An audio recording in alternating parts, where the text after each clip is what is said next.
Okay, just a quick video based on one of the things I mentioned in the long form description of the dialects that I released on Paddy's Day. I mentioned how the pronunciation of the word, of the plural of the word chicha is one of the kind of like the shibboleths you can identify. The plural word for houses basically is one of the shibboleths or the ways you can tell whether someone is from uh, Blacksod and Auckland or from Cartaig.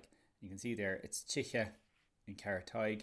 So we went out to Sligo, it became Tia, kind of like Donegal, and in Achill they have the same pronunciation as Donegal, Tia. And then Auckland then it's Chiffy.